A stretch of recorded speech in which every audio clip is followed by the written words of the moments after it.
মানুষ পাসপোর্ট থাকলে বিদেশ যায়, এটা স্বাভাবিক। কিন্তু এবার পাসপোর্ট ব্যবহার করে দেশ ছাড়তে চেয়েছিল এক বিড়াল। মুন্সিগঞ্জের এক পরিবারের আদরের সদস্য পোষা বিড়াল ক্যান্ডি বিমানে চেপে যাচ্ছিল ইতালির রোমে। সব আনুষ্ঠানিকতা, পাসপোর্ট, টিকিট সবই প্রস্তুত, কিন্তু শেষ মুহূর্তে ঘটল অঘটন। ইতালি আর যাওয়া হলো না বিড়ালটির।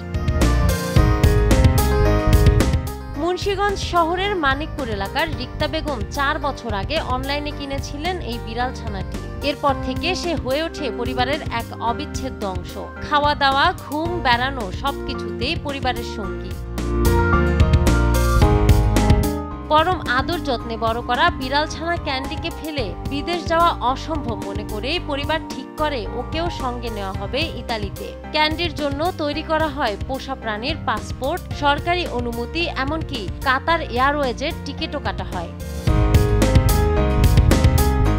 তবে শেষ মুহূর্তে ঢাকার বিমানবন্দরে থেমে যায় ক্যান্ডির ইতালি যাত্রা। বিড়ালের খাঁচা অনুপযুক্ত হওয়ায় তাকে আপাতত যাত্রার অনুমতি দেয়নি কর্তৃপক্ষ। বাধ্য হয়ে প্রিয় ক্যান্ডিকে আপাতত আত্মীয়ের কাছে রেখে যান পরিবারটি। পরিকল্পনা আগামী মাসে ক্যান্ডির দ্বিতীয় ফ্লাইট ইতালির উদ্দেশ্যে। এদিকে পেট পাসপোর্টে বিড়ালের ইতালি যাত্রা খবরটি ছড়িয়ে পড়তেই ভাইরাল হয়ে যায় সোশ্যাল মিডিয়ায়। নেটিজেনরা বলছে ভালোবাসা মানে না সীমান্ত। নাহার বৃষ্টি, নিউজ ডেস্ক, দেশ টিভি।